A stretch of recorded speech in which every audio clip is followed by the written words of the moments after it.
I want to speak about awakening and the pain body. So it's been really cool just for the past 3 days traveling. I'm in Thailand currently. Thailand, if you can hear. You got all these scooters zipping by. And yeah, so I've never traveled before, right? And I really wanted to thrust myself into the unknown. Oh, thank you very much. Breakfast. Yeah, I really wanted to thrust myself into the unknown and do something that really challenged me, right? So travel made sense because although it's always already here, fulfillment is always already here, but there's something about just engaging in the world and doing something out of the comfort zone that's really like intuitively called for in this experience. And yeah, I mean, even it sounds silly, like I'm 26, maybe it does, maybe it doesn't, but I've never been on flights, like I've never flown on planes before. And to go through that process by myself of like having to organize an itinerary and then bouncing around from place to place to place and having flights and then, you know, having to go through different terminals and all sorts of things, it's like the pain body was flaring up. And then being able to meet that energy with all of the cultivation of insight that's been on the cushion at home, you know, and apply it directly. When the pain body's flaring up and it feels like I'm panicked and overwhelmed, can there just be a softening into awareness, vipassana, meeting that energy with such warmth without getting swept away into the story, and then, you know, doing things like vipassana to be with it.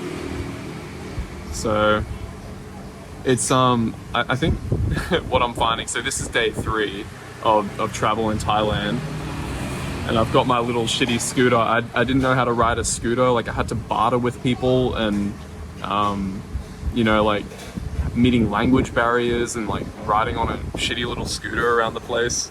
On my scooter there, on the, I think that's on the left, the one that's orange. Little shitty thing.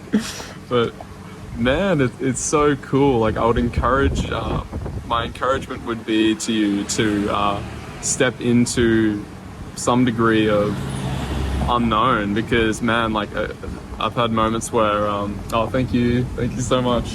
Coffee.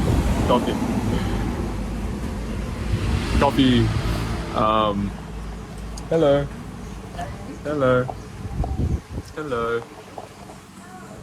Cutie. Yeah, and it's mad. It's so fun to know within my own being that even though I'm overwhelmed, to just be able to ground back into awareness and to trust in the unknown, and to trust that I don't need to have it all figured out. I don't need the itinerary. I don't need to know what I'm going to be doing, planning. Although that definitely has happened. Like I've had to plan, obviously, to get from point A to point B. But then noticing when the pain body flares up and then tries to take control of the situation, right? So it's like when that's super active, I notice so clearly, like, whoa, my mind's going like a million miles an hour, trying to plan, trying to fix, trying to find the solution, trying to like overanalyze. And yeah, it's and then just being able to find this, not all the time, but being able to find like a deep primordial stillness amidst all of that. And finding it right now as I speak to you, and just being so, yeah. Anyway, I just wanted to report on that. I'm just excited. Like it's fun to take these practices off the cushion and just do crazy shit. You know, like I'm in Thailand. Like fuck, I've never been overseas in my life, right? So, and I've got no itinerary. I'm here for like 30 days, and then I'm going to Vietnam, and like, yeah, man.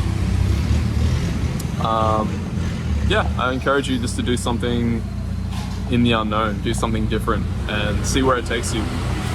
You know, and trust that what you've been doing is trust your inside. Trust your inside. You've got this. And no matter how much pain you're in, no matter what the pain body's telling you, no matter what the narrative is, like, fuck, I was borderline having panic attacks, and then being able to ground and be with that. You know, like, this pain body still gets activated, but the capacity to be with, the growing of capacity, I used to think it was like transcending all of that, going beyond it, but we're always going to have our neuroses. We're always going to have that. But if you can just, you know, pulling it back to, okay, what if I had to experience this for the rest of my life? That's a different way to look at it. And how can I orient to my experience of that much more compassion if I did have to experience it for the rest of my life? Not becoming a victim to it. Realizing your inherent goodness within awareness, when you rest as awareness. Yeah, so that's where it's at. Just wanted to report in. It's more of a self-report, so yeah, much love, and I hope this helps you in some way. See ya.